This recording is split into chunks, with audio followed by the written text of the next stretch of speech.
you're back in the smoke-filled room, and as we say every week, so much has happened since the last week that it's almost like a whole new world in politics. This one might be especially true. Let's do some introductions, and then we're going to get into just the wild and crazy and wacky world that is politics right now. First up, we've got Tom McRae. He's the Madison County Circuit Clerk. Those of you who may remember Patrick McRae, who's been a guest on our episode before, Tom is the OG. He is Patrick's father. And if I'm reading this correctly, Tom, you're a delegate for Trump in the 13th Congressional District. Is that right? Yes, I was actually an alternate delegate. But yes, I had the honor of serving last week at the RNC, and it was one of the privileges of my life. Well, as a father of a boy, I can say that I want the best for my boy, and I'm going to cheer his successes. But every once in a while, I'm probably going to want to remind him where he got his talent. So today, you're going to have a chance to remind Patrick where he got his talent, and we're excited to see that happen. That's exactly right. It all came from me. I like it. Next up, we've got Aaron Del Mar. If you've watched these episodes before, you know Aaron. He's probably made you angry at some point in the past. He's back here again to make you laugh, make you cry, make you angry. He's a member of the Republican State Central Committee, also the Committeeman for Palatine Township and the Highway Commissioner there. Aaron, what's up, my man? What's going on, Collin? Glad to be back. Tom, good to see you. Hope you had as much fun in Milwaukee as I did. Chris, Michael Butler, the main man from Southern Illinois. Love to see you out there too, brother. Yeah, I heard you're doing crazy, cool things in St. Clair. But I'm excited to be back on and ready to rock this party out.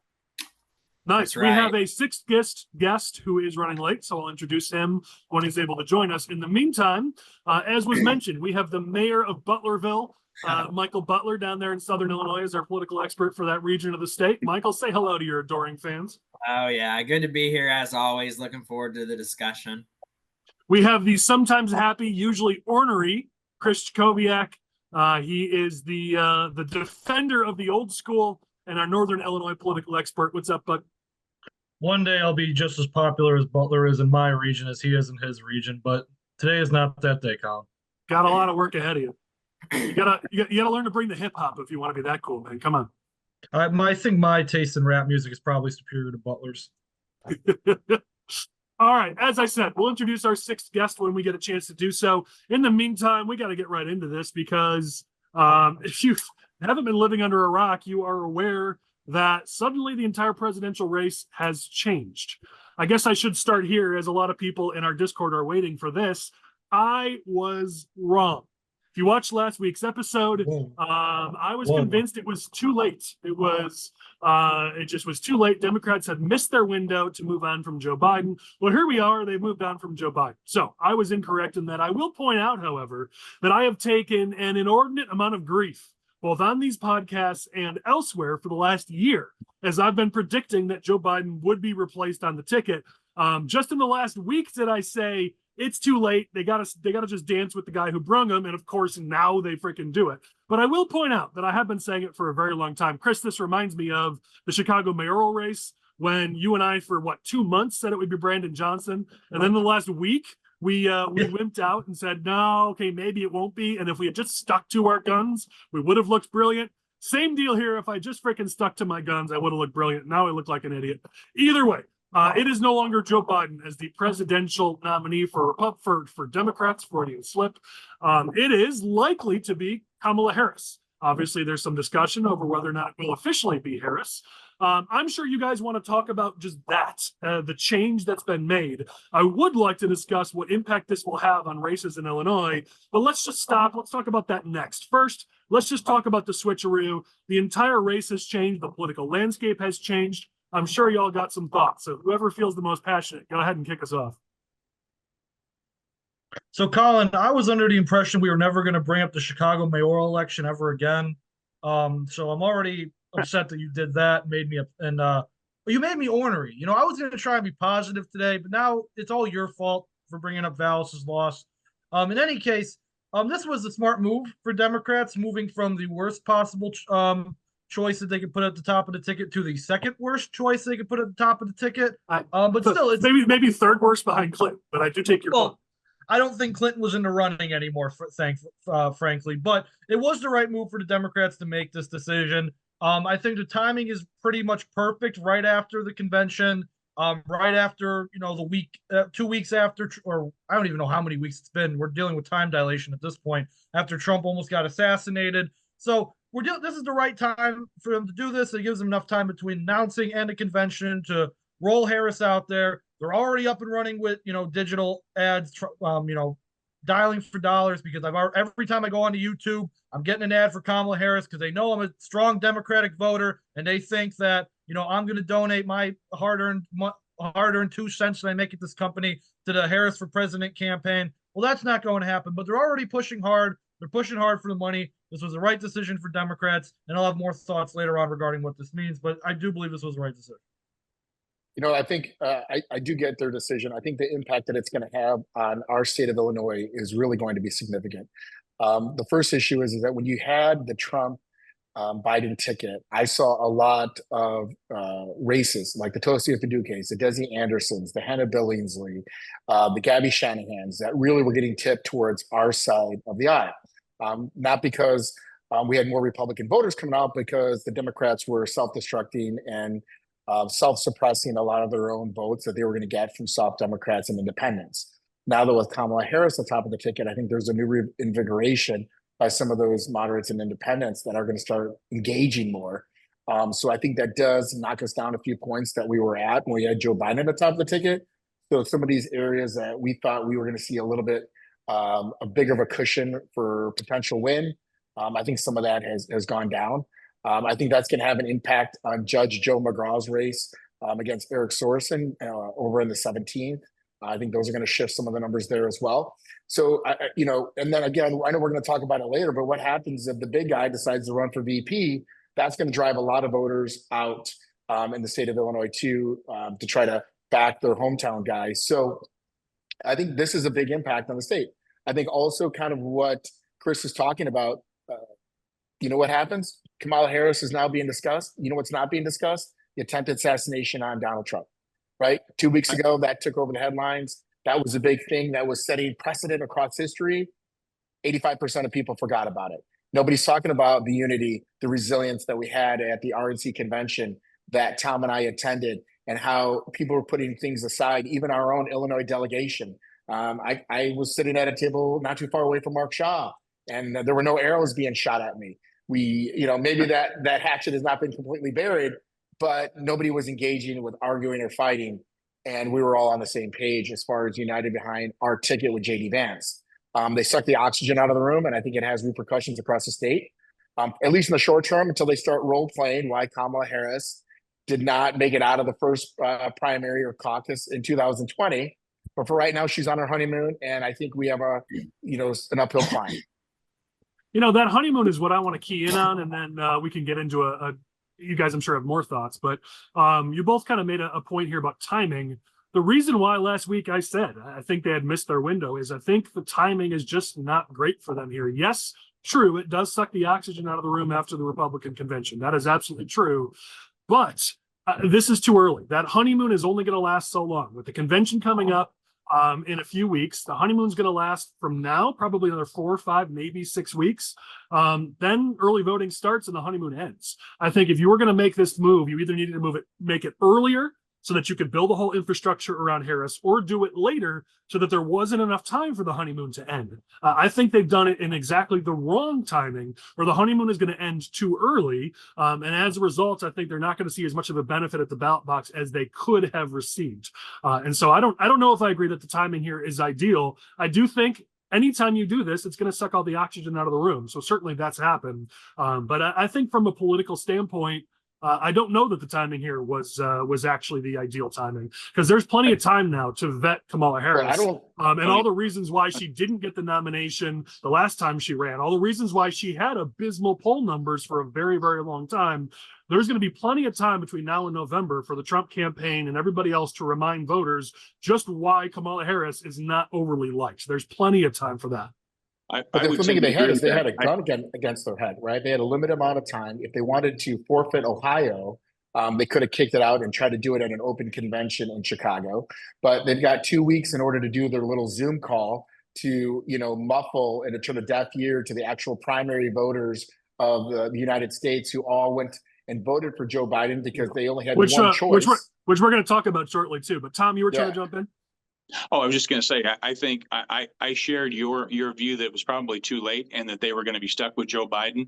Unfortunately, they did pick, I think the even a lesser candidate, in my opinion. And I think her honeymoon period will be very short lived. I think that she doesn't wear well.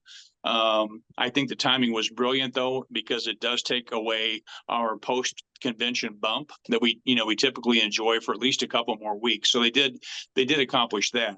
But I think, as you were saying, I think Kamala will wear thin, very quickly. Yeah. And I think let's talk about, anyone have thoughts on the move before we talk about the impact to Illinois? Aaron already gave us a great beginning to that discussion. Anyone else have thoughts just on the overall move before we shift to that? I agree. I think it's going to be interesting to see how long this honeymoon period lasts. I mean, you've seen her performance, previous cycles, like when she tried to run for president the last time. She didn't even make it to the Iowa caucus and she ran out of money. I think that she's got a lot of challenges. It's just a different set of challenges than what Joe Biden had. And I think probably the map and, what's in play, it changes. We as Republicans kind of have to be quick on our feet and figure out, okay, where are our opportunities at now compared to, where they were 2 weeks ago when, we were all expecting to run against Joe, because I think it's going to have an impact on certain regions. But I still think there's a lot of opportunities out there because of some of her weaknesses and vulnerabilities. And I think it's interesting that she is really leaning into this, like, I was a prosecutor, because I think that works in a sense. Like, it's a good contrast with Trump, because of some of the things that Trump's gone through over the course of, his presidency and, with all these convictions and things that have happened that, we all know are bullshit, but they're going to use that to their advantage. We know that. Yeah, listen, I think the prosecutor angle is certainly to go after Trump for, the whole democracy angle and his legal issues. But I think it very well could backfire. I mean, you want to push the prosecutor angle with your presidential candidate. You're at the same time as you're trying to raise turnout amongst Hispanic neighborhoods, amongst African-American neighborhoods, which is, I mean, Democrats aren't running a lot of prosecutors for office, and there's a reason for that, because their pro-crime agenda doesn't really align very well with the prosecutorial office. So I think I don't know if that's an angle that's going to play super well for them. We'll see if that lasts through the convention, because I think that specific angle may be tough for them. Let's talk about the impact on Illinois. There's been a lot of questions, a lot of comments about how this might impact races across the state of Illinois. And I think a lot of falsehoods. I want to start with this one, which is, I've seen this in politics for a very long time. A lot of people believe that if you run a female candidate, you're going to do better among female voters. And that is actually the opposite of the truth. It is proven at this point that if you run female candidates, the demographic they do better with is moderate males, not actually with females. As a matter of fact, females tend to vote against female candidates. And so there's this prevalent belief that with this switch from Biden to Harris, that suddenly Democrats are going to do a heck of a lot better with females. I believe that is absolutely inaccurate. There are a lot of demographics that Democrats will do better with as a result of females is not one of them. If the female was not already going to vote because she hated Donald Trump, I don't see that that's going to change here. And as a matter of fact, again, you look at the likability of Kamala Harris, she mostly has her challenges with female voters. It's mostly females who dislike her, and certainly plenty of males as well. So I think there's a complete misnomer here that this change is suddenly going to change the landscape and drive record turnout amongst female voters. I don't believe that is anywhere near the case. So I will conclude my remarks by saying that I do believe still that at a macro level, the presidential race is still Donald Trump's to lose.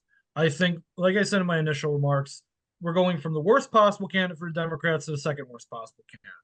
So the presidential race is still the Republicans to lose, but there's a reason why Chuck Schumer and Nancy Pelosi were pushing so hard behind the scenes the last few weeks to make sure that Joe Biden dropped out of the race and they replaced him with literally anybody else. And it all has to do with down ballot races, because true suburban voters, we're talking anti-Trump voters who live in weird places like Arlington Heights and Palatine and those wretched people in DuPage County, those people who don't like Trump, but were also taken aback by Joe Biden's, cognitive decline, might not have been showing up to vote, and that was helping the Republican Party here. Now, when you have any other Democrat now at the top of the ticket with Kamala Harris, those people have a reason to show up to vote. So we are no longer dealing with the pie is the sky, how high can the ceiling go mentality of who knows what's going to happen election day. That's not the case anymore. I think we're back to the Republicans still have a slight advantage because Kamala Harris is an eminently flawed candidate. But if you live in a true suburban area that doesn't have any culture and just has people living there for the school districts, now you're going to see people moving back to the Kamala Harris camp, and it's going to be a detriment to Republicans further and further down the ballot. Yeah, listen, this absolutely doesn't solve, but greatly mitigates the turnout problems Democrats were having because of Biden's decline. So overall, this is going to help Democrats down ballot. That is absolutely true. And it's just an overall turnout impact that this really has. The group I think this has the biggest impact on, if Harris and her campaign run things smartly, is going to be in those districts that have a higher percentage of Black voters. That's really where this could have the biggest impact. And I'm sorry to say it, Michael, because we've had him on the show and I love him, but it's the Schmidt campaign that I'm the most concerned about here, because it's really in those areas where, because of the fact that Black turnout has been at a record low, that Republicans have been doing extremely well in those areas. Now this could start to reverse that trend. And if it does, it's going to cause us problems in specific districts, which means that isn't, people are listing a lot of these suburban districts. I really don't think that Black turnout was going to have a huge impact in most of these suburban districts. It does have an impact on Schmidt's race, so certainly we're going to have to keep an eye on that. But I think your average district, this might have helped a 1 or 2 points in turnout, whereas in Schmidt's district, this could have a much bigger impact. So that's really the district I'm the most nervous about after this change. I think that's fair, but I would also say that I saw a poll. I think it's been a couple of weeks. It was before this switch happened, but there was one poll that said that Kamala Harris's approval rating with African Americans was at 51%. So she was barely above water with African Americans. And like we were talking about earlier, I mean, her record as when she was Attorney General in the state of California, and some of the things that she was prosecuting and putting a lot of people in jail for like low-level marijuana offenses. If we're able to get that message out and maybe suppress some of that turnout and say she's not who you think she is, she's not fighting for you, she's fighting against you, I think that'll go a long way. Yeah, I mean, this is something that will have an impact. I mean, the Schmidt campaign sounds like they're already thinking about it. The Schmidt campaign is going to have to run a very specific strategy, a specific effort to try to mitigate or avoid this potential problem. It's not something that you can just sort of cross your fingers and say, all right, we'll see what happens in November. You're gonna have to do something about this. So that's a district I'm concerned about. But these people who are saying this is going to vastly increase female turnout, I don't believe that that's the case. I think overall Democratic turnout is going to be a little bit higher, simply because there isn't going to be that drag on the ticket. Remember, we shared the previous polling that showed that over 90% of Republicans were excited to go vote in the upcoming election, and under 80% of Democrats were.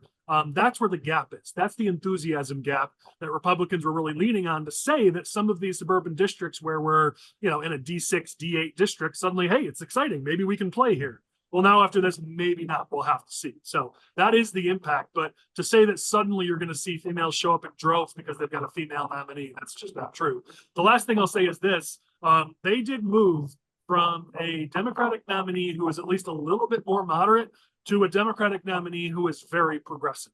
And that's the timing thing. If Trump and his team and the national political apparatus on the right does their job, and makes it clear all of the far left progressive views that Kamala Harris has held in her political career, that is going to hurt Democrats up and down the ticket. I mean, not enough has been said about the fact that Biden's policies, by and large, didn't really hurt Democrats too much because he didn't do much in office. And what he did, there were some bad things, but he didn't do too much, at least that was far left progressive. Harris, on the other hand, is going to be a dream for progressives. And so that very well could provide some huge openings for Republicans. The border immigration has already proven to be a big issue for Republicans. And even more than with Biden, you can tie that around Kamala Harris's neck as a huge problem for her. So I think on issues and on policy, Harris is going to be a worse choice than if they had just simply stuck with Biden. I agree. I'm not sure that the Black community is really all that excited about her. And I think for a number of different reasons. Michael mentioned one, that she did prosecute I think what now are considered petty crimes, and she's going to have to answer to that, I believe. I also think that the fact that she doesn't have any children of her own, there's a lot of things that I think that are going to be and you mentioned female voters. I was surprised that some of my female colleagues and people that I work with, I thought they would be excited about having a woman, a choice. And I think some of them were with Hillary, but I don't see that same excitement with Kamala for whatever reason.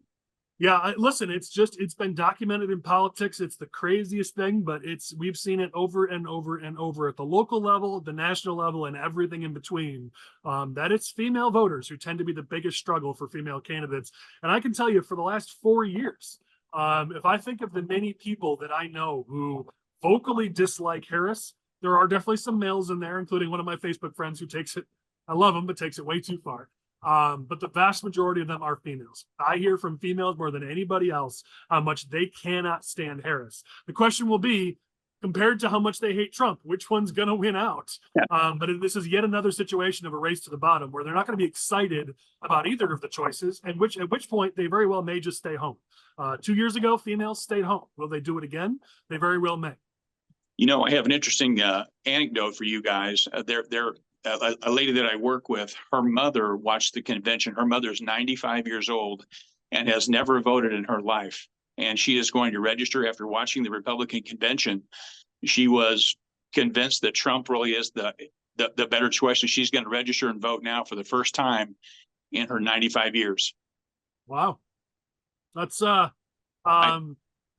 want to say this in a very good way. Let's make sure we pump her full of lots of healthy stuff so she stays, ready to vote all the way through November. In fact, I was trying to get a hold of the Trump campaign today to convey that message to him, because I think it's really, I know her. She's full of spunk, and she will be a great little, like I said, anecdotal story to add to this, because she's motivated after seeing him at the RNC last week to go vote for him for the first time in her life. Nice. I like it. Collin, it's interesting too. My grandfather has voted Democrat his whole life. This will be the first time that he's voting Republican. He lives in the city of Chicago, and he's been passed away for over 35 years. And so this will be a great opportunity for him to actually cast that Republican ticket. Hey, listen, I'll take the win. I grew up in Chicago style, Cook County style politics. Not all true right, let's at move all, to our Collin. next. You're from like Lake County or something. Don't try and put yourself in our shoes. This is Lake Zurich. Yeah, Lake Zurich, bro. That's not politics. That's tiddlywinks, man. What are you talking about?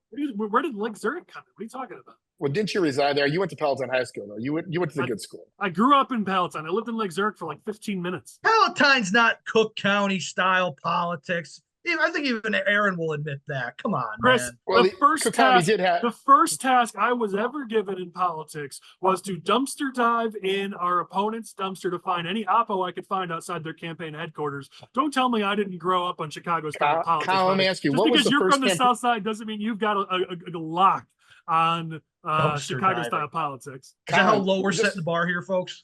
Well, here, Collin, refresh us. What was the first campaign that you ever ran? First campaign I ran was about 15 minutes ago. What are you talking about? In Palatine. Well, do you remember the first campaign you ever ran in Palatine? I believe it was in 2010. There was the first campaign I ran in Palatine was some schmuck who was trying to replace a guy who was caught in his basement with prostitutes while his kids were upstairs asleep in their bedroom. That's right. It was a pretty epic race, but we won it, my man. All right, let's move on to our next topic. I know everyone's going to have something they want to say about this topic, but first, we're going to start with our special weekly segment that we've been doing the last couple of weeks, because it's a lot of fun to debate, and it's especially a lot of fun to beat Chris every time we have these debates. So let's start this segment with this. Boy, that escalated quickly. one of my favorite Anchorman quotes. All right, here's what we're going to talk about on this week's podcast on our debate between me and one of the members of our political team. It's about how Democrats love democracy until it gets in their way. You see, Democrats are all about, they're the defenders of democracy. They're all about how Republicans and Trump are the threat to democracy, while Democrats are the bastion and the defenders of our democratic principles, despite the fact that we're a republic, but whatever. And they're the defenders of democracy. And yet we have seen over and over in the state of Illinois how the Democrats will absolutely toss away the rules, break the rules, change the rules, anytime it gets in the way of them being able to do whatever the hell they want. And we're seeing the same thing play out on the national stage as Democrats covered up and lied about Joe Biden's health for months, if not years. The president of the United States was barely able, if completely unable, to fulfill the duties of president. And yet Democrats covered this up, and Kamala Harris covered this up. They forced Joe Biden off the ballot. The nominee for the Democratic Party was forced off the ballot because they didn't think he could win and they thought he would lose them down ballot races. And now here we are, after over 14 million Democrats around the country chose Joe Biden as their nominee. Democrats not only pushed him out, they are going to choose who is the replacement. They have all decided it would be Kamala Harris. The voters of the Democratic Party, let alone local leaders, state leaders, grassroots, even delegates who aren't even going to get to their say because it's already been decided behind closed doors. This is the Democrats proving that they are the threat to democracy, not Republicans, because yet again they proved that they will do whatever it takes to win. They will break any rule. They will change any rule as long as they can win. They don't care what the rules are. They are giant hypocrites on this topic. Michael, go ahead. I know you agree with me, so you can go ahead and give your thoughts. Then Chris can do his desperate best to somehow spin this as if this is a good thing. Well, I think the key message here really is that Democrats don't feel bad that they lied to us. They feel bad that they got caught. And they were so worried that, Joe Biden was going to lose in a landslide, that Trump was going to be, similar to like the 1984 election where Trump basically, won states that, 6 months ago, a year ago, we didn't even imagine were possible. So they did everything they could to push him out of the race. And then they all, circled the wagons, got behind Kamala, and really pressured, even the delegates to vote for her.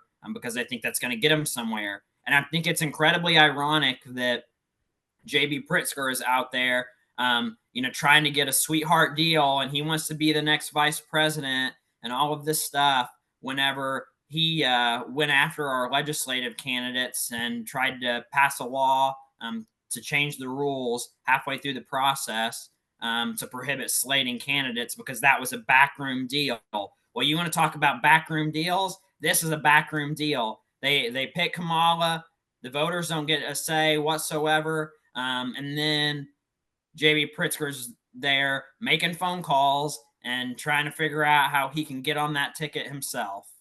Well, listen, this is not below J.B. Pritzker. Let's remember when he called Rod Blagojevich begging for a political position. Yeah. So this is not a new thing for J.B. Pritzker. But I want to strengthen your point, Michael, because we can close our argument with this. And he only did it okay. So let me reiterate here.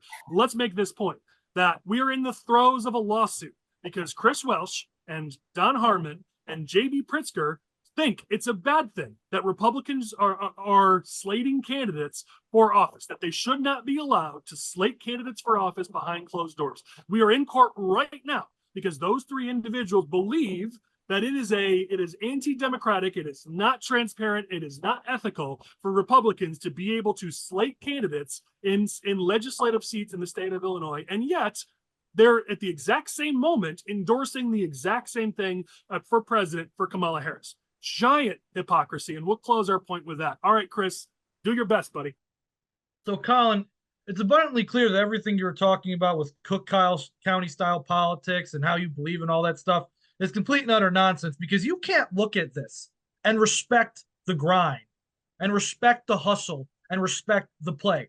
It is in the Democratic Party's best interest from now until the convention to have this process be as corrupt and streamlined as possible because it doesn't matter that it's corrupt and undemocratic.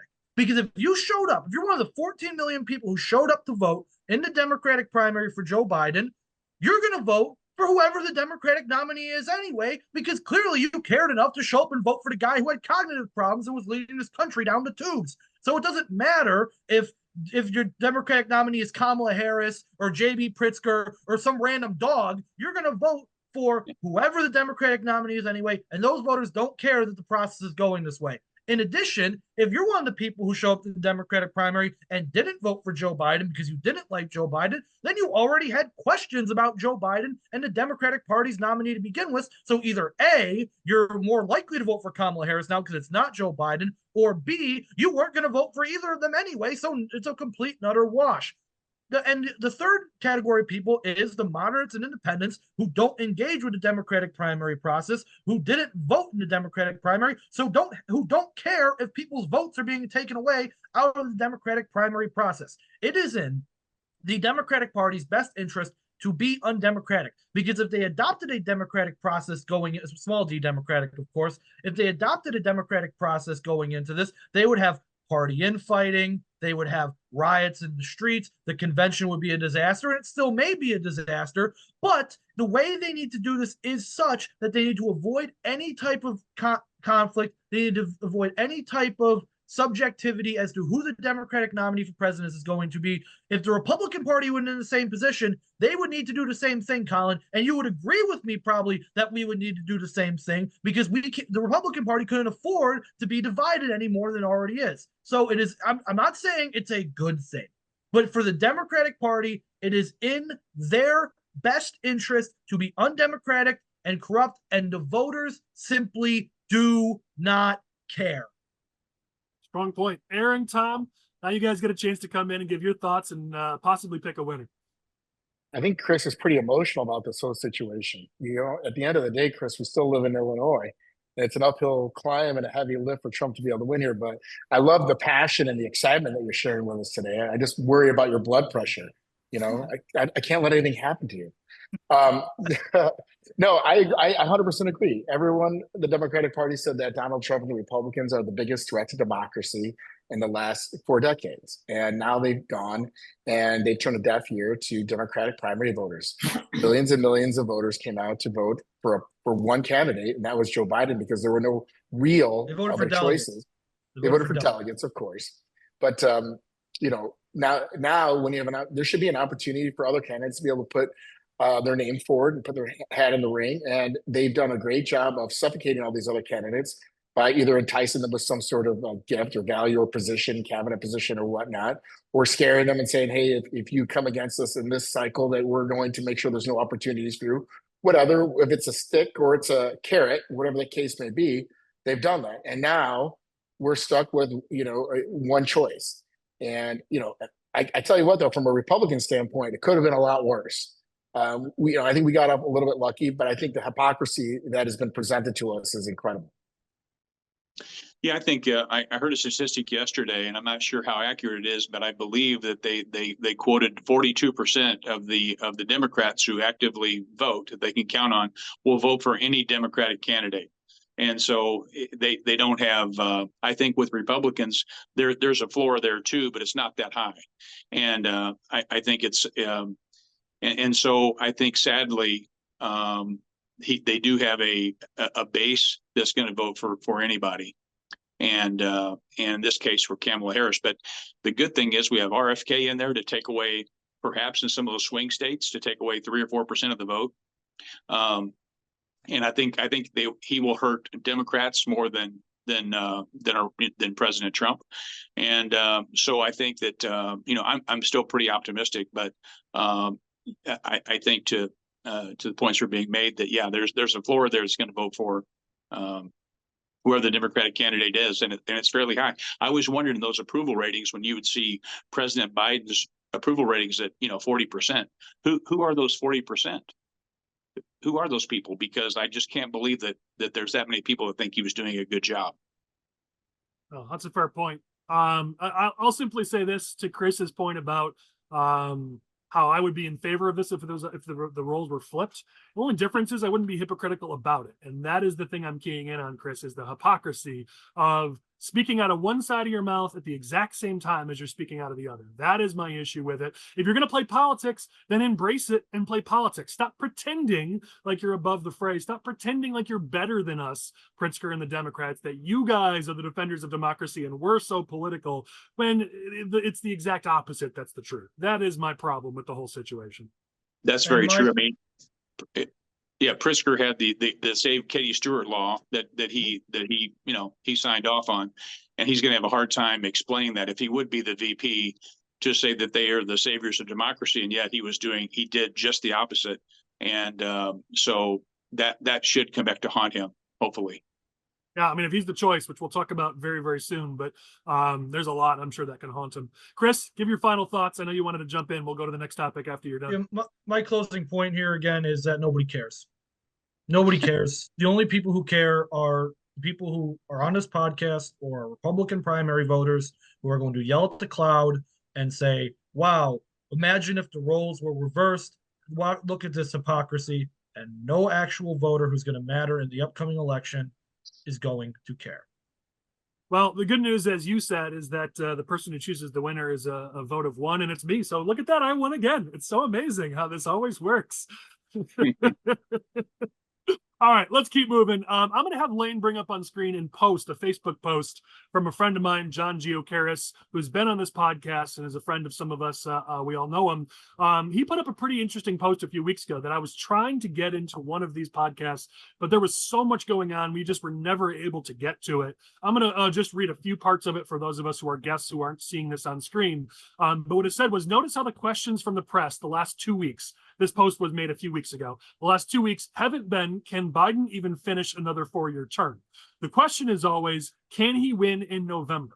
That's the thing that has the media panicked. And what I want to point to is that both prior to Biden dropping out and ever since Biden dropping out, the whole narrative here from the left, including the media, including Democrats, including progressive organizations and candidates, has been Biden couldn't beat Trump. Harris could maybe beat Trump. That is literally the entire impetus from this. It's not about who could actually be president. It's not about could Biden actually fill out this term, let alone make it through the next 4 years. It was never about who could actually do a good job leading the country. Every single narrative, including from the media, was Biden needs to go because he can't beat Trump. That was it. Not Biden can't be president. Biden can't stand up to Putin and China and deal with a war in the Middle East. Biden can't do the rigors of the actual job. That was never the conversation. The media was showing their bias and saying Biden needs to go because he can't beat Trump. So I just want to open up this topic of it just seems like, and we know this to be the case, that the only agenda from the left, whether it be the media or Harris or anybody else, their only agenda is beat Trump. That's it. Well, I think you look at the weeks of the coverage, those 2 or 3 weeks leading up to the debate, and then the coverage the 2 or 3 weeks after the debate, and just compare and contrast those. Before the debate, they were saying, oh, these videos of Biden not being able to speak or looking confused or not being able to, climb up a set of stairs. Those are deceptively edited. They're cheap fakes. Joe Biden is the best he's ever been, is what they said on Joe Scarborough said on Morning Joe, right? And they were, don't believe your lying eyes. And Biden's doing gymnastics and cartwheels at the White House. All of these things, and then the debate happens in 54 minutes. Biden is basically Simone Biles, just old and white and male.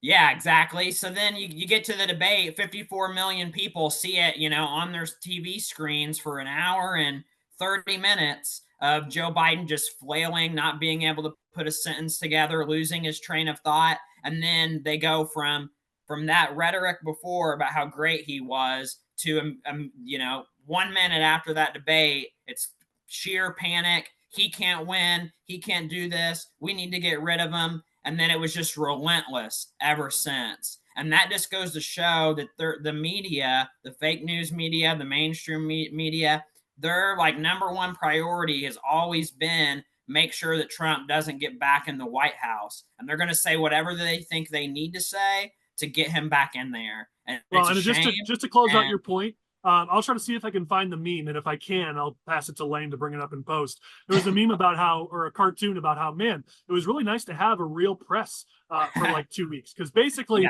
after Biden proved that the media was lying about him for years, the media had to cover up their own lies and immediately jump and actually be investigative journalists and actually be journalists for a couple of weeks. But now that he's out, now that it's back to Harris, they're all covering up all of Harris's flaws. They're trying to make it seem like she's amazing. They're attacking Trump. We're right back to where we were. So it is funny that we actually had a real functioning media for like 2 or 3 weeks there. It was kind of nice. Anyways, anyone else? I mean, I don't necessarily know if Michael's really being fair, because at the heart of it, at the fact of it, is that Joe Biden, he identifies as a young, competent, cognitively strong human being. And really, that's what matters, is how he identifies. And since he identifies all those features and being a very good president that has the robust endurance to be able to lead our country, I think that's really where the concentration should be. I think that's fair, right? I mean, with the Olympics coming up, if Joe identifies as somebody young and vibrant, maybe he should go out there and do a floor routine during the gymnastics. See him in a leotard. Let's see how that plays out. So here's the main thing, is that it doesn't matter to many people or to the country in general if Biden is capable of doing the job as president, because he hasn't been doing the job as president since he got inaugurated back in 2021. Nancy Pelosi just basically openly leaked something to the press a couple days ago that said Biden hasn't met with congressional leadership regarding legislation since October of 2021. He hasn't been running the country at all for most, if not all, of his administration. So it's no concern to this country's bureaucracy whether or not Biden can do the function as president. It didn't matter in 2020 if he could function as president. All they needed was a stooge to bring the swamp back. This is like just using MAGA terminology here, but this is what they intended on doing, is they needed to get these people back into power. They need to get these people back into the bureaucracy and into these departments and everything like that. Biden was their vehicle to do so, and Biden will continue being their vehicle to do so through the end of this election. Now, it's possible, of course, that maybe they tell Biden he has to resign, and then they put Harris in there, and then they backdoor the first black female president. Maybe that stuff happens, but at the end of the day, it actually matters nil if Biden can do the job as president, because he hasn't been doing it all up till now.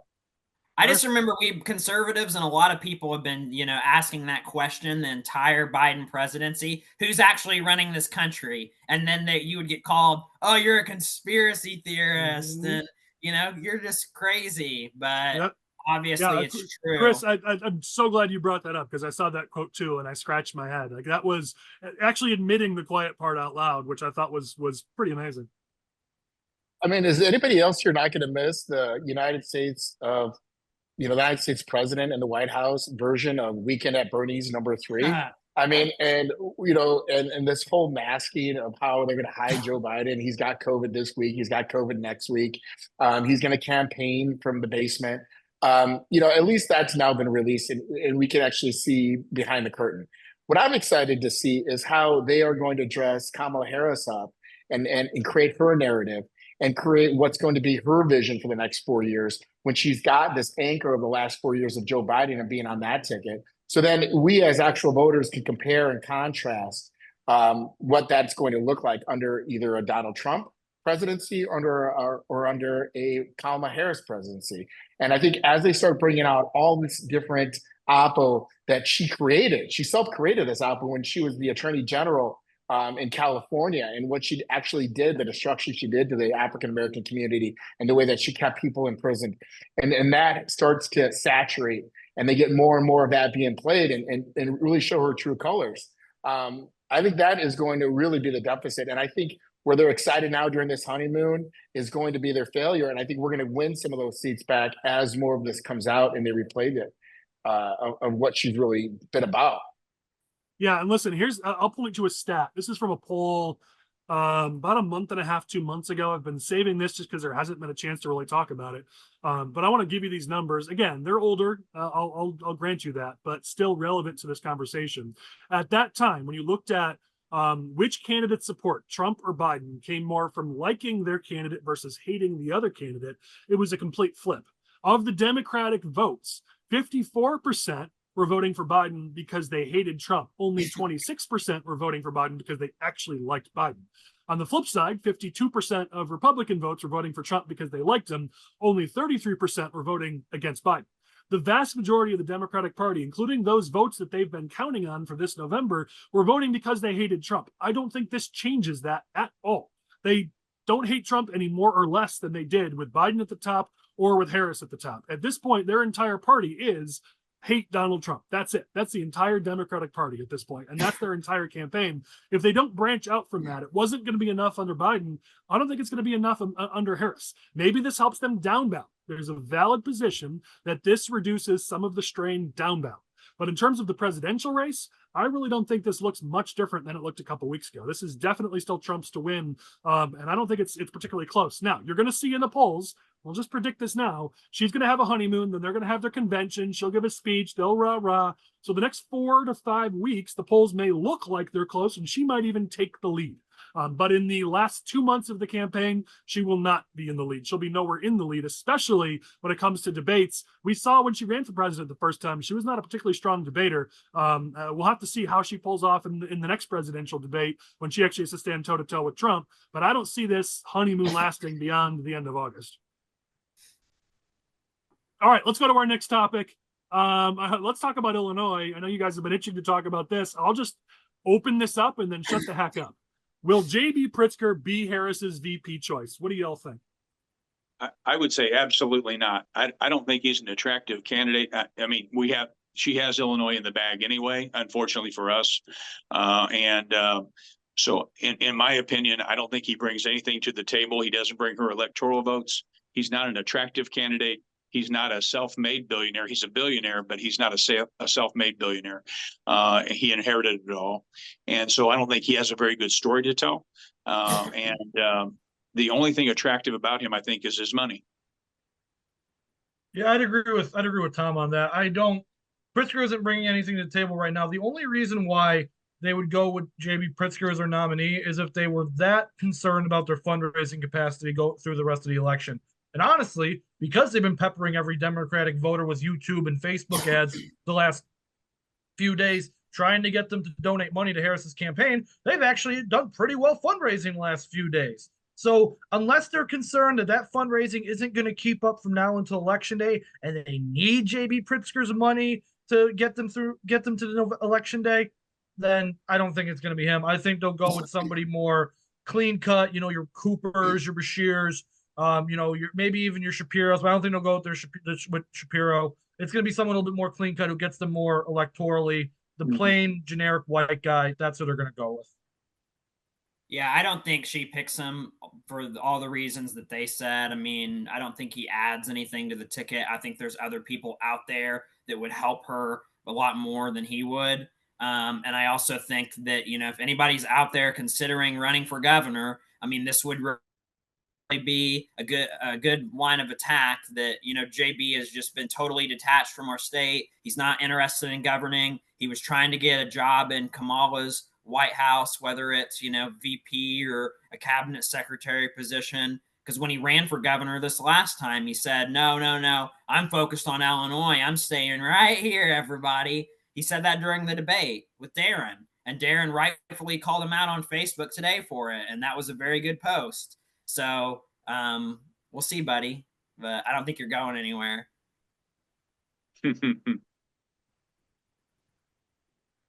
Aaron, you get on mute here. There we go. Come on, man. I'm perfectly happy with JB running for vice president. You know what I mean?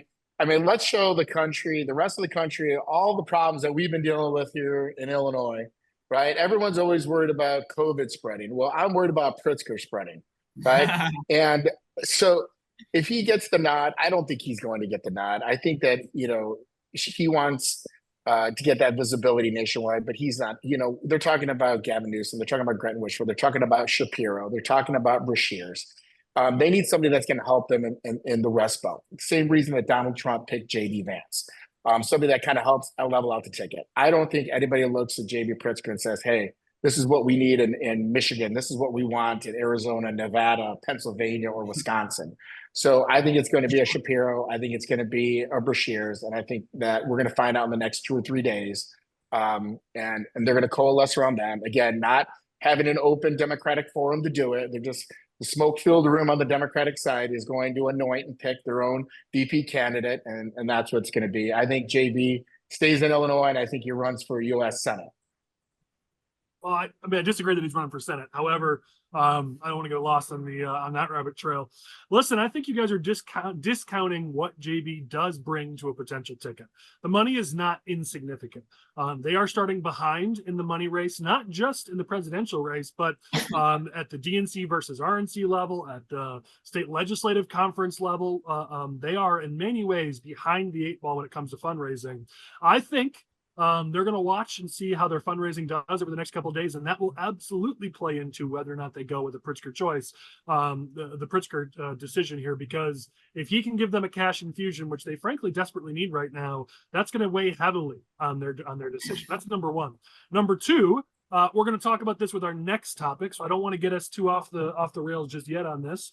But Harris is going to be a problem with voters on the Democratic side when it comes to the Israel and Palestinian debate. Harris is, unlike Biden, who is actually more pro-Israel, Harris is much more progressive on that issue. And that's going to cause even more problems for the Democrats amongst Jewish voters. And so having somebody like Pritzker, who's Jewish, who has spoken out in favor of Israel in this situation would be beneficial. So would Shapiro. He would check that box too. But just pointing out the boxes that Pritzker does indeed check. He's a Midwestern governor. You say he doesn't have a story. He does have a story on abortion. On abortion specifically, he tells the story over and over and over, how he marched with his mom, marched with his family in these for pro-choice parades and blah, blah, blah, blah, blah. He's told that story a zillion times. That would be the story he tells, not a rags to riches, I'm a billionaire. That doesn't play, Tom. You're totally right. But he has been crafting, his team has been crafting this narrative. They've been going throughout the Midwest. They've been passing around their money. They started Think Big America to focus on abortion issues. All of this was specifically for this moment and this reason. Does it guarantee they get the slot? No. But I think you guys are discrediting just how viable of a choice Pritzker is on a Harris ticket. He does balance her out in many ways. Gretchen Whitmer, I think, is the best choice, but do you go female? I don't know that you do that in 2024. Maybe you do.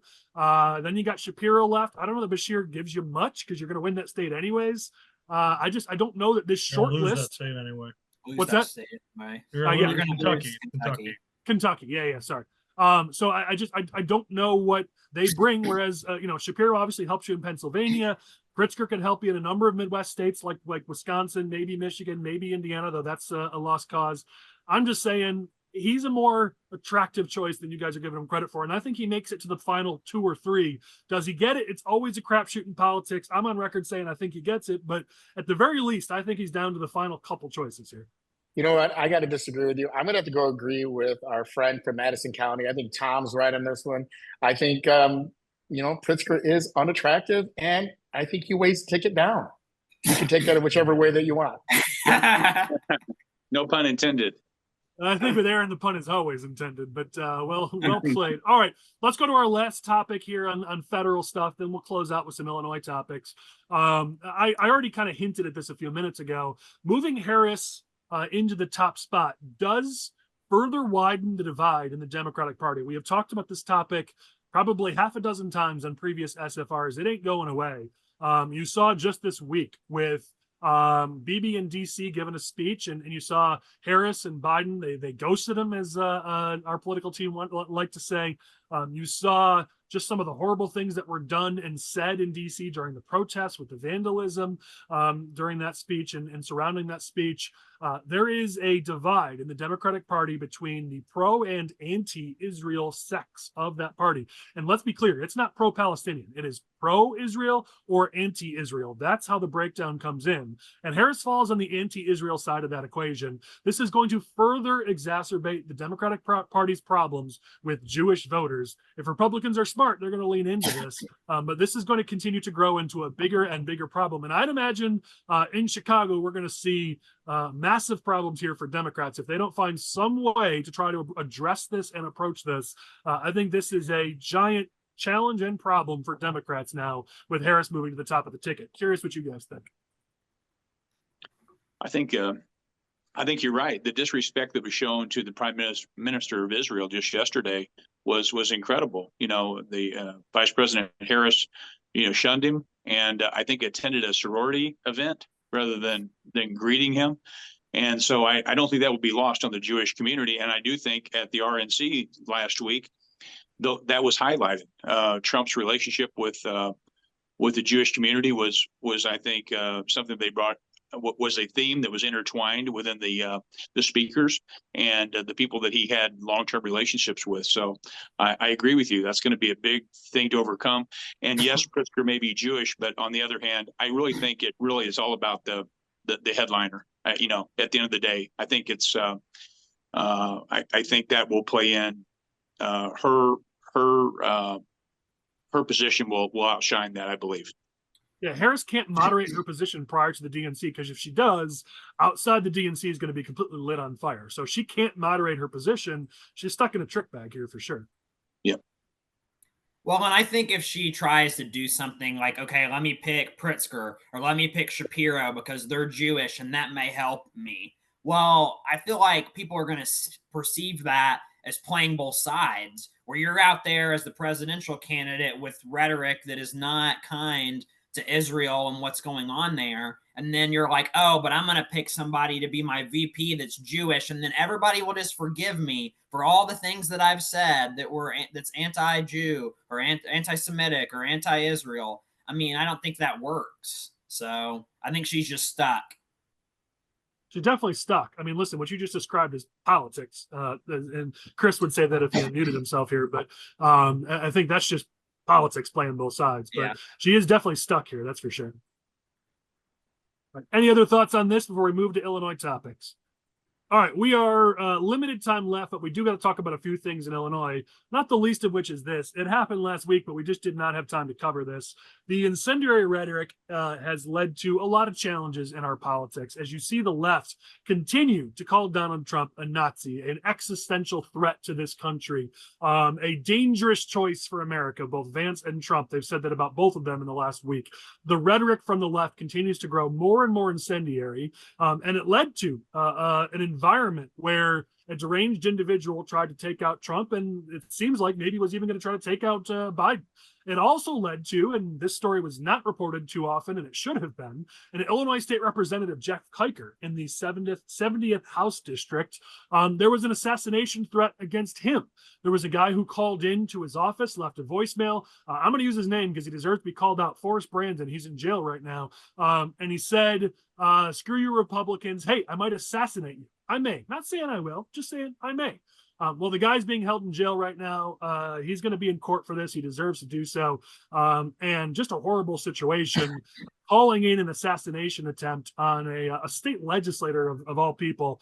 This is ridiculous, and this is where we're at right now in our political discourse. And as the left continues to try to paint Republicans and Democrat and Trump as an existential threat to democracy, as the end of all things, this is only going to keep getting more and more extreme in terms of not just the rhetoric, but the actions. As these people speak, the people out in the community, the 300 million plus people in this country, there are plenty who do not have all their mental faculties. And when you light this fire in their brains, they're going to go take it to the next level and take it to the extreme. And that's what we're seeing right now. And so as the left likes to, and even Pritzker, they like to lecture us on our rhetoric and on the way that we approach politics. They need to take their own lesson here, because this, I'll say it, this shit needs to stop. This is unbelievable. It is unacceptable, and it needs to stop. I think you're right. And President Trump's, in his speech on Thursday night last week at the RNC, I think you saw a very subdued version of President Trump, who was trying to bring the rhetoric down.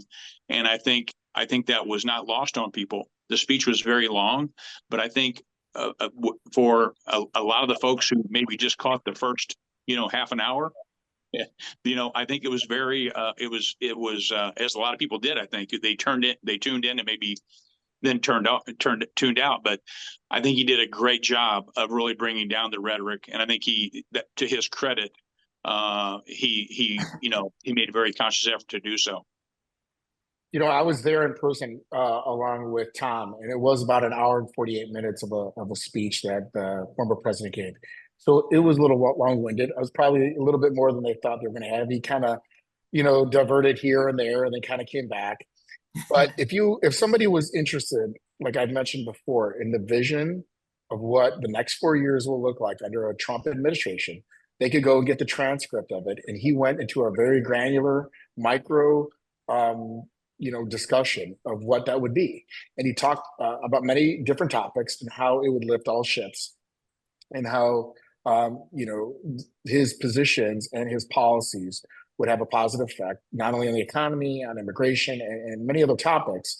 And so, again, for an hour and 48 minutes, you want details, you want white paper, go back and watch it. I mean, it's all in there. No, And yeah, I was Very there, and true. I'm like, okay, I was standing for the first half hour. I'm like, all right, I'm gonna have to take a seat because this is going on pretty well, right? I was kind of getting flashbacks of Peggy Hubbard giving one of her monologue, Senate discussions that I, was seeing back in 2022 when she ran for U.S. Senate. But like I said, if people are like, well, what's he gonna do? What's he gonna do? Right? You got an hour and 48 minutes of what he's going to do. I mean, that is a big contrast with what we're going to see in the DNC.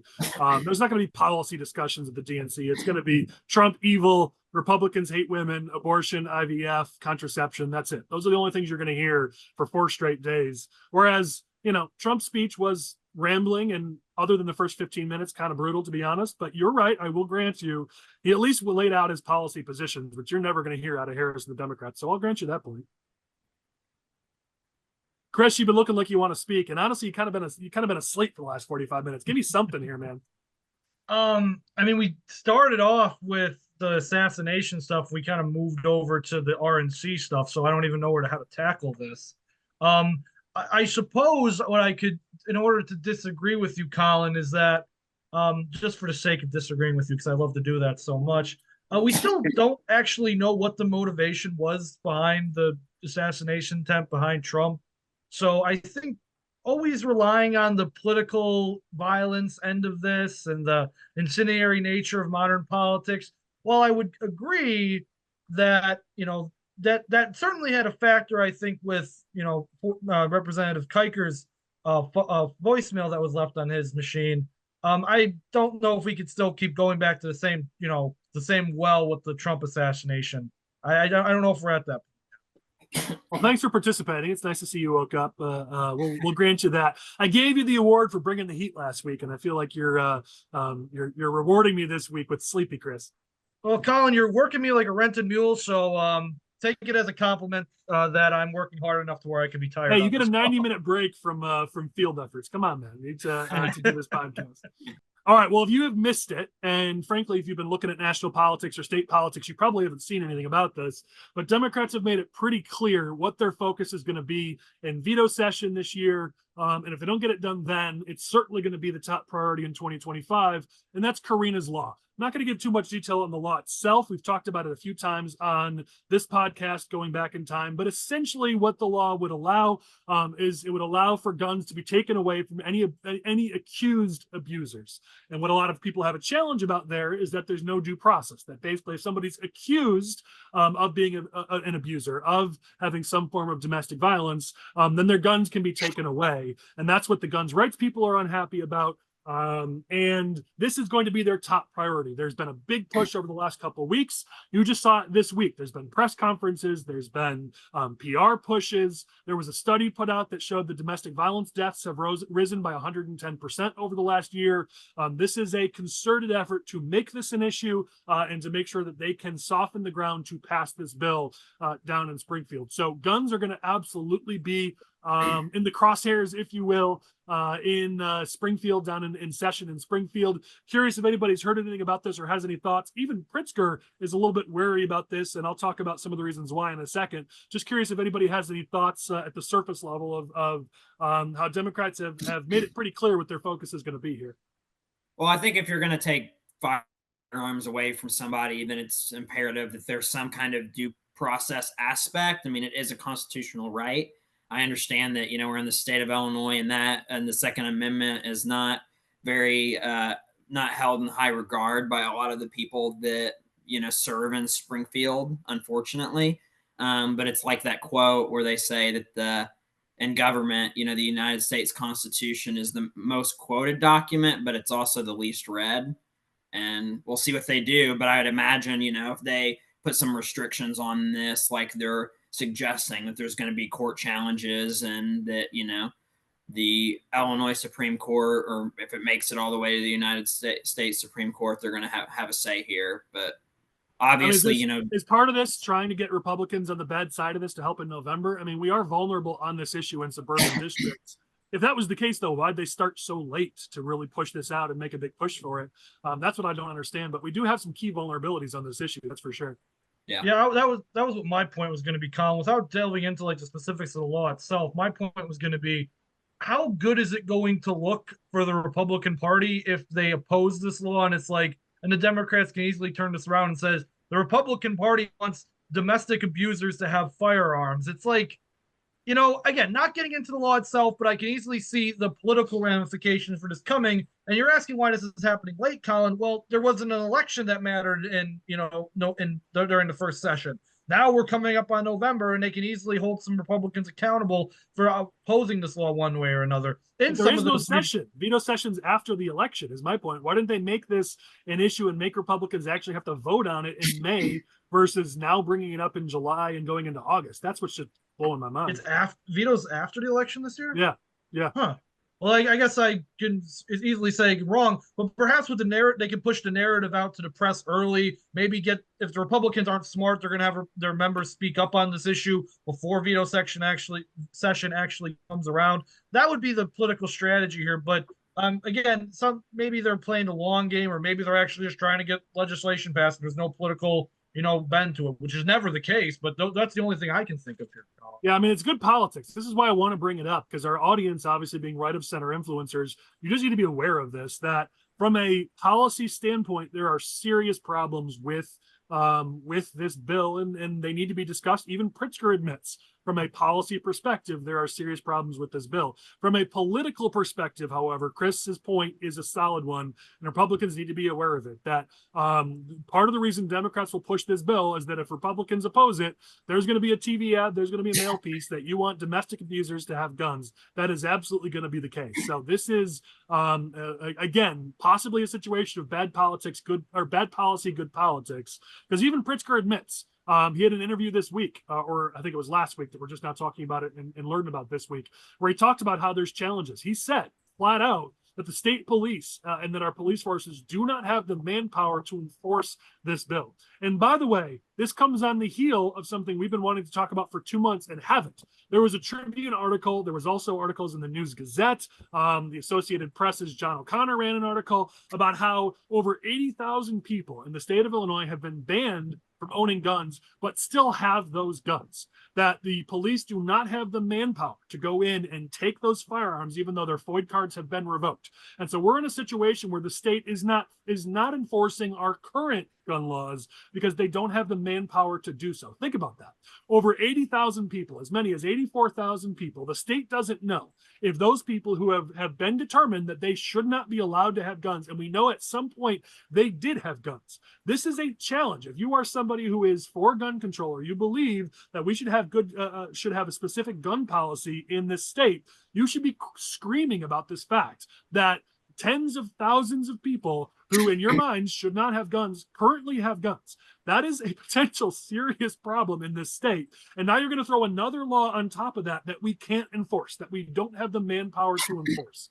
This is a serious challenge. If you truly believe in the gun control policies, if you're a Democrat or a member of the Democratic Party, and you believe in getting guns off the streets, then why are you standing by while Kim Foxx says she's not going to prosecute gun crimes in Cook County? Why are you standing by when the state police say that they don't have the manpower to get these guns back from people who've had their FOID cards revoked? You should be doing something about that. And now, yet again, we're going to pass another law that we have no chance or hope of ever actually enforcing.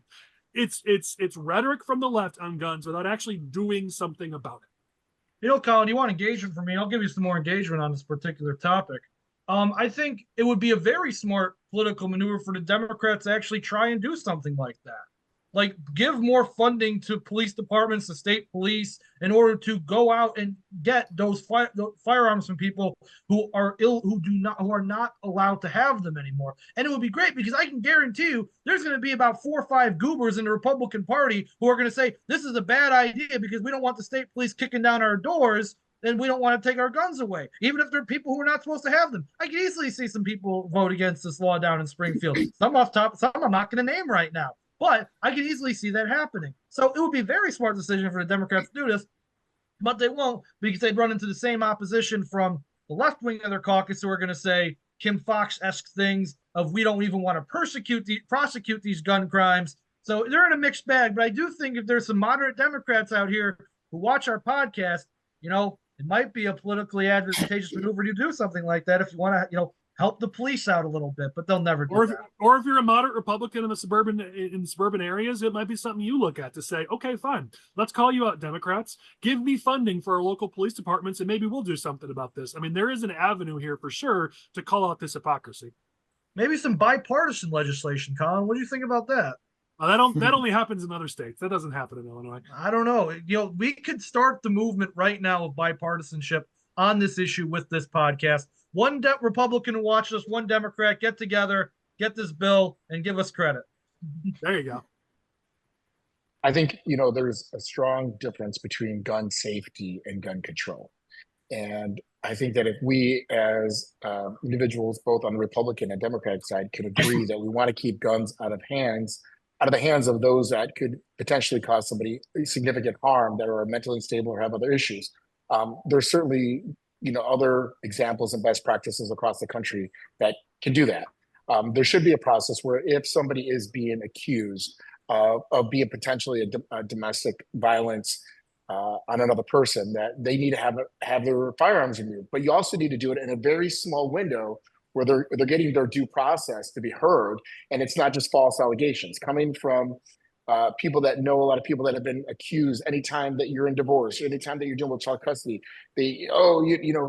domestic accusations are tossed around a lot. But you need to have a very quick, hey, you know what? If we're going to take your guns away and we're going to enforce this process, you need to turn them over. But we're going to have a plenary hearing within 5 days or 7 days to see if there's actual merit to having your guns taken away. I don't think that's unreasonable. Where it becomes unreasonable to say that, you know, your hearing is not going to be for a year or 6 months, like it could be in Cook County. You may not have your due process for a year. That becomes unreasonable. But if you can say, hey, look, we need to check this out. We need to see if there's a fire where the smoke is at, and it's a 7-day or 14-day hold, right? You can be prevented from hunting for 14 days, right? That's not that big of a burden to you. I think that's a reasonable way to legislate that. And if they craft it in a fair manner, I think that's something that could get that bipartisan approval. Yeah, and I think that's the key, right? Craft in a fair manner. The ISRA, we've had their lobbyists on at least one, if not several of our podcasts in the past. They're always at the table saying, hey, okay, we agree. The ISRA is one of the biggest supporters of keeping the guns out of the hands of those who want to use those firearms to do bad things. Law-abiding citizens, law-abiding gun-owning citizens are the biggest supporters of getting guns out of the hands of those who want to use them and not be law-abiding. So if you want to actually craft legislation that makes a difference on this and any sort of gun issue, you typically find your best ally to be law-abiding, gun-owning citizens. But that's usually not the case down in Springfield. They just want to score political points and make Republicans look bad. And it looks like in this bill specifically, it's yet again, that's their goal. It's not to actually protect those who are under the threat of domestic abuse. It's to score cheap political points. That's it. All right, let's do one more Illinois topic. I'm sure this one won't take long, but if I don't bring this up soon, it will be old news. So last week, IDIS came out with our unemployment rate, and you can be forgiven for not knowing much about this because the media didn't cover it very much. Yet again, the state of Illinois saw our unemployment rate go up again in Illinois. Unemployment rate is now up at 5%. And we continue to have a higher unemployment rate than the rest of the country. We've been worse or having a higher rate than the entire country for a pretty long time now. It's up 0.7 points since it was a year ago. We're up, I think, 0.9 on the rest of the country, somewhere like that, 0.7 to 0.9, 0.9, here we go. Then the national rate. Over and over, you hear from Pritzker and all of his pals in the media how great the economy is in Illinois, and yet in every single stat that we see, Illinois is in the bottom 3 or 5 economies in the whole country, and it never, ever, ever should be that way. So here we go, yet again, we have another situation where a marker has come out from a state agency. This isn't somebody else saying this. This is one of Pritzker's agencies admitting that our unemployment rate has gone up yet again, and it's yet again worse than the national rate. Of course, though, you hear crickets. Nobody's covering it because, God forbid, we actually hold this governor and his administration accountable for their policies. You know, it's coming from a person that's a small business owner. You can see that the regulations and the cumbersome policies that have been happening not only in the state of Illinois, but Chicago and Cook County have created an environment where you're disincentivized to hire more people. When you look at the restaurant industry, where they've changed the rules that they're saying there's no more tipped workers' wage, and you have to have a minimum wage on top of tipping people in restaurants and bars. When you're a restaurant owner, right, and that your $10 hamburger that we're like, wow, it's $10 for hamburger is now going to be $18. But what you don't see is the staffing that you're going to have, because you know what your overhead is going to be, but you don't know what your customer base is going to be. So you lower the amount of staff that you have because you want to hedge the bet of having less staff in there, because you know what your sunk cost is. When you look at they're changing from 40 hours a week to 35 hours a week to 30 hours a week, or pardon me, 30 hours a week of being what they consider full-time employees. That changes. When you look at what they're doing as far as payroll tax, that they're changing what it used to be for your percentage of what it was for an office worker versus a day worker, in classifications of that. These regulations and these policies make business owners like me not want to hire people. And that is going to continue because it becomes oppressive. Instead of giving companies like myself that we have less than 15 people, full-time workers, incentives to hire more people and lightening that burden, 80% of my overhead, like many other businesses and many other government entities, is payroll. And, J.B. Pritzker can bring all these outside businesses that he tried to talk and bring in here, and he can reallocate some businesses from Chicago to the suburbs and back and forth. But until you start figuring out a way to set policy to enhance more businesses, you're going to continue to see more and more unemployment. And that's because guys like me just can't afford to hire more people. Yeah, I mean, instead of maybe giving billions of dollars in giveaways to companies owned by Chinese-owned companies, or listen, we all love that we've got automaking once again in the Rockford area and Belvedere. I mean, certainly we're all happy about that. But if we had a better economy, a better economic foundation in the state, you wouldn't have to do these hundreds of millions of dollars of giveaways to these big businesses. Our small businesses wouldn't continue to be choked out while we give these huge tax breaks and giveaways to these bigger, wealthier corporations. If you just fix the environment in the state based on exactly what you're talking about, Aaron, we wouldn't have these challenges and we wouldn't have to do the big giveaways. So we're seeing yet again those indicators of the economy in this state is not doing great, despite what Pritzker likes to spin, and it's only getting worse. All right, we got our feelings from our my fellow small business owner of the group. Anyone else have thoughts on this, or have we tired you all out? Are we done for the week? It doesn't surprise me, though, that the unemployment rate goes up, because we have higher workers' comp rates than our neighboring states, Missouri, Indiana, and all those, and we've done nothing to address those things. Property taxes are going up, and it just seems to be in a lot of businesses. A lot of jobs are created by small businesses who have portability to move to neighboring states, or they're making a choice to either stay in business or to start a business, and they may just decide that Illinois is not the place for that. And so a lot of entrepreneurs may find themselves, especially like where I live, we're 30 miles from the, not even that really, from the Missouri border. And so I just think that you start to weigh those things, and people say, I think I'm going to take my business or start my business in a more friendly, business friendly climate. Chris, you were starting to say something? Yeah, I was going to end it with this. Don't always think it's sunnier on the other side when it comes to tax incentives for these large corporations, because there's a disaster right over the Wisconsin border called Foxconn that never went anywhere with all those tax reliefs. So it's not always better. And just giving tax relief to a business isn't actual economic growth in the state. And I hope the state doesn't keep going down the same path. Thank you. Well, listen, to your point, I mean, we keep giving more and more money to Rivian. And listen, I love that we're making state-of-the-art vehicles in the state of Illinois. But as we're giving millions and millions of dollars to Rivian, they're announcing $1.5 billion loss in Q1. They lost $38,000 per vehicle. We gave them $1.5 million per job created when we gave them even more taxpayer money. Think about that $1.5 million. If small businesses got that type of relief from the oppressive regulations and taxes and fees of this state, high energy costs, just all the things that are weighing down our small businesses. We're spending $1.5 million per job created with these big corporate giveaways. Our small businesses, meanwhile, are struggling. They're dying. Manufacturers, energy costs are the number one burden right now for manufacturers in the state, and those energy costs just keep skyrocketing. This is a huge challenge, and it's just going to keep getting worse if we don't fix the economic climate in the state. Well, and our unemployment numbers obviously have been moving in the wrong direction. And then this last General Assembly, what do? They raise taxes on business owners. You know, they just nickel and dime, and they say, oh, it's not that much. Don't worry about it. But that's having detrimental effects. And people were and listen, they're going to have to plug an even bigger hole in next year's budget. And they're going to go straight. The first place they're going to look is businesses yet again. So this ain't going to get better in 2025. All right, let's close it out. We've covered a lot of topics. As always, we close with our nominations. We just have a little fun with this. The OG and Clown of the Week. Not everybody has to participate, but any thoughts from you guys on anybody you'd like to nominate for either of those categories? Someone who did something particularly awesome this past week, or somebody who deserves a little bit of scorn? What do you guys got? I got one. I'm gonna go for the OG of the week. I'm gonna put Kathy Salvi up there. Kathy Salvi is our new Illinois Republican chairperson. She took over for Don Tracy. Her first day was this week on Monday, her real active first day.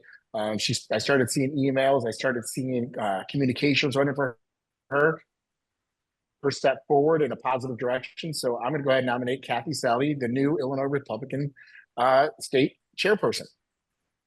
Nice. I like it. Who else? Anybody else have anybody? I'll throw our buddy Patrick Fingston in there. He got himself a new gig. He's going to be hosting the morning show on WMAY in Springfield. That's 92.7 FM if you live in that area. So 6 a.m. to 9 a.m. each weekday morning. Fingston's going to have his own radio show on top of still doing the Illinois and raising their small child. So I don't know how the heck he's going to have enough time for it. But kudos to Patrick, and I'll give him an OG nomination for that. You know, you'll never hear this from Chris again, but I have to give credit where credit is due, as I mentioned earlier in the podcast, to Nancy Pelosi for literally for the last month. She has been one of the most prolific Democrats, both behind the scenes and even publicly at this point, calling out Joe Biden. I have to respect the hustle. I have to respect the grind from that woman.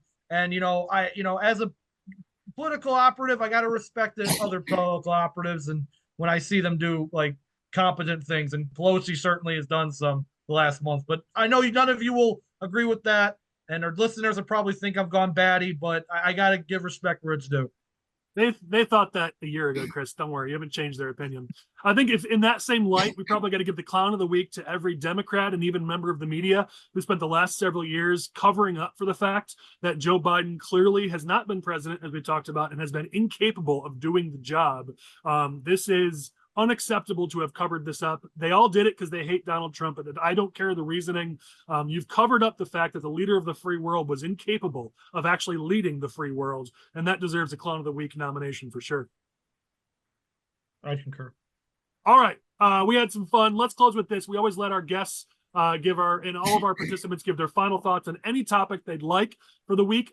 Michael, let's do things out of order here. Why don't you close us out? Your closing thoughts for the week. Yeah, I would just say on that OG of the week, I agree with Chris. I think it should be Nancy Pelosi because she really did pull it off. A lot of people had doubts. I thought we were getting to a point where they were going to be stuck with them. But she pulled it off. So kudos to her. Yeah, Chris and Michael giving kudos to Nancy Pelosi. I feel like it's my company Core that's going to get the blowback for you two saying that publicly, but whatever.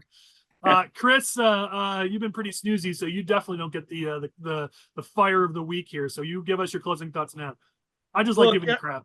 Look, I know I said earlier in this podcast that the situation looks a little bit more bleak for Republicans, particularly in those weird communities I mentioned earlier. However, this should not be a reason to give up. All it means now is that the Republican Party is going to have to do something that's very anti-doing, and that's work hard. So if you're a candidate out there in one of these suburban districts that might be negatively affected by Joe Biden stepping back, Kamala Harris taking over, be not afraid. Keep working hard. We have no idea where this race is going to go between now and November. We have eons of time between now and then. So keep fighting hard. The race is not yet lost. In fact, there's still a very good chance that you are going to win your race. But you have to work hard. You can't take anything for granted, and you need to get really, really quality people behind you. So keep up the fight, everybody out there in the suburbs and in those weird communities I mentioned earlier. Thank you. Aaron, I always assume when we bring you on, you're going to bring the heat the most this week, but I'm sorry, buddy, you're second best. So give us your closing thoughts for the week. I know. How am I supposed to close after that? I mean, Chris is like the political Anthony Robbins over here, giving the rah-rah speech and getting excited. Look, I'm always happy to be on the smoke-filled room. Love to see the handsome Michael Butler from St. Clair County. He always has given me an opportunity for leadership and direction. Chris always gets my blood boiling and gets me going. Collin, my good guy. Tom, very nice to meet you for the first time. Look, you got to give my shout out to my good friend down there, Jason Plummer in Madison County. I know he's doing a good job. I'm honored to serve with him on the State Central Committee. Collin, normally I'd be firing a lot of bullets on the smoke-filled room. There wasn't a lot of content for me to start whacking at Democrats as much as I normally like. So hopefully you can forgive me and have me back on another time, and I'll have a lot more comedic material for you as we go through, and a lot more grenades at Democrats as we go. But always a pleasure to be on. Thank you guys so much, and I'll see all your handsome faces very soon. All right. Well, as our guest who brought the heat this week, Tom, you proved that you've aged like a fine wine. Poor Patrick's still got a long way to go to reach your level, my friend. Close us out for the week. Your final thoughts. Well, thank you so much for having me on. I really enjoyed it, and I would just tell everybody that 5 years ago, Madison County was dominated by Democrats and had been for 80 years. And nobody would have predicted that now we not only have a majority on the county board, we have 5 of the 9 circuit judges are Republican, and the chief judge now in Madison County is Republican. We hold all of the countywide offices with the exception of coroner, and we're going to get that this fall because he's unopposed as a Republican. And so, I mean, I think hard work, nothing out replaces that. And I think we've got a track record that will show that. And we were outspent here in Madison County, and I think there's hope for everybody. So I would say there's every reason to be optimistic. Awesome. Well, thank you to our guests. Thank you to Lane Davis, our producer, as always, for doing all the work behind the scenes. My wife, Abby, for helping line up our guests and doing a lot of work with that as well. And watching our boy inside, who's been pretty cranky today, so I could record this podcast outside and have a nice cigar. So it's a nice little break for Daddy to get to have a cigar and talk politics. I got to go in and relieve her and make up for talking politics here. So thank you, everybody, for watching. We will be back next week in your inboxes for more Smoke-Filled Room.